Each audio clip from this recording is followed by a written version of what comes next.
long history of conversations about Adivasis. These are savages, they are not human, therefore their land is available to take, there is nobody there. So why did they do it? Why did they burn the whole Khanda forest? Because they could, because there was land to take over, because they had the weapons. And that's the same story year after year, decade after decade, generation after generation. There's been a lot of conversation today about Salwa Judum. And while we got a good judgment in Salwa Judum, we failed because the state simply renamed all the special police officers as armed auxiliary forces. They gave them better guns, they gave them more money, and they continue to do the same things. They are continuing now as DRG, District Reserve Group, and they continue to be taken from surrendered Maoists. People who are arrested from villages are made into DRG, and they continue to terrorize the villages. We filed contempt case in 2012, and that case has still not been heard. The last hearing of our case was in 2018, after which the judges retired. It has not been listed a single time since. In any case, with this kind of judiciary, where they are giving permission to go ahead with the Gyanvapi takeover of the Gyanvapi mosque, where every single judgment except the electoral bonds judgment has gone in favor of the government, there is not much point hoping from the judiciary, I think, anymore. But where do we hope? In the last few years, since 2021, across Bastar, there have been several movements of Adivasi youth. People since 2021, where camps have been coming up every 2 kilometers in Bastar, across North and South Bastar. According to one newspaper report, there were 65 camps in October 23, and literally on a weekly basis, one camp is being built in every single village. In the latest announcement, in 26 February 24, the IG announced that there would be 50 additional camps coming up, 5 to 7 security camps every month to push back the Naxalites and to bring in development in the region. The IG said that by establishing these camps, the villagers will be rendered free from Naxal terror by the 5 elements of Vishwas, Vikas, Suraksha, Nyay and Seva. So every 1 kilometer in some areas, say the road from Dornapal to beyond Chintagufa, which is one long, what used to be a state highway, every village will now have a camp. In 2021, in May 2021, overnight a camp came up in village Silgair, and people were not informed about the camp coming up in their land. So the next morning when they woke up, some people from that side came and said, they came to the haat, to the market and said, do you know that a CRPF camp has come up? So people went to the camp to find out, and they found that a whole row of barbed wire had come up on the highway, the trees had been cut, and they started protesting. 15,000 people sat there on dharna, and they asked, how can you build a camp on our land overnight? And on the 4th day of the dharna, there was a police firing. 3 people were killed. 1 woman who was pregnant died in the stampede.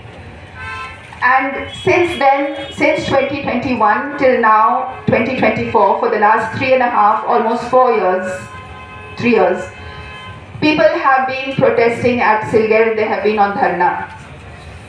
We have all heard about the farmers' protests in Punjab, where they sat on dharna for a whole year.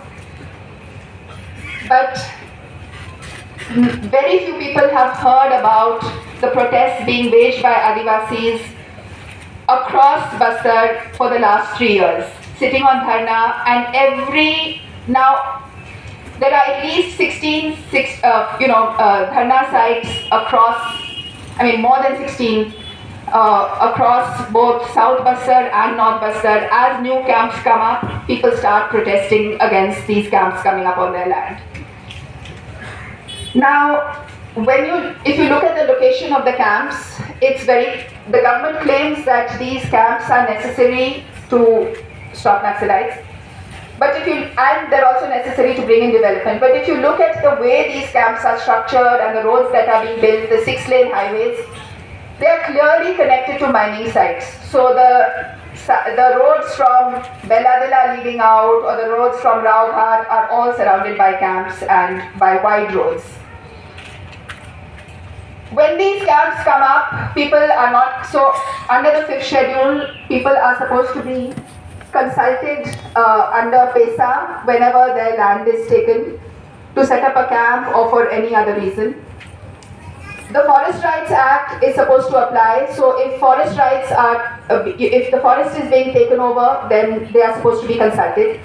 But all of these camps come up overnight, and it also means that huge areas of forest are destroyed and we don't know what happens to the trees. We don't know who's taking the trees, and these are valuable teak trees, valuable trees of every sort. And there is huge forest destruction. We asked, so is the forest department consulted? They said, yes, the forest department knows. So if the forest department knows and does marking, then you can't do it secretly overnight. If you do it secretly overnight, that means you're cutting trees without forest department permission. And nobody knows what's happening to the trees. And that itself is a huge scam. It's a huge scam of the sort that the government should take note of if it was concerned about environment, that the court should take note of when it hears the Godavarman case, but nobody is talking about this. What happens when these camps come up overnight? Sometimes they're on people's sacred sites, sometimes they're on common land, sometimes they're on private land, but nobody cares about Adivasi sacred sites, whether it's when these camps come up or when they are establishing mines across all the sacred sites of Adivasis. Today there's a huge thing about building the Ram Mandir where supposedly Ram Lalla was born. But what about all those places where Adivasis have been worshipping, whether it's Raughat or Belladilla or Surjagad in Gadchiroli in Maharashtra or Sirji Malli in Odisha, or you name, or in Parsagarh, in Jharkhand in the Parsavnath hills, which are also the hills of Maranguru. What is happening to all these sacred sites and who is caring about them? And these are places of continued worship. It's not even like we are stretching back into some mythical past. We are talking about current worship which is being destroyed by mines, by military camps, and by takeover by the government. Now, government has used the fact that due to Salvajudum, everybody was displaced, people were put into camps, people ran away to Andhra Pradesh, to Telangana, to say that because there is there has been no survey done in these areas, so these are not private lands, these are not patta lands, even though people have been cultivating them, but these are government lands. So just the fact of survey automatically makes them into government land, automatically allows a security camp, automatically means that people have no land, and automatically means that you can do whatever you want. Now, even if you think about the government logic that it's meant to keep Naxalites out, if you look at this village that I have been tracking since 2011, Tadmetla, there was a Jan Adalat in Tadmetla in June last year where 2 people were killed.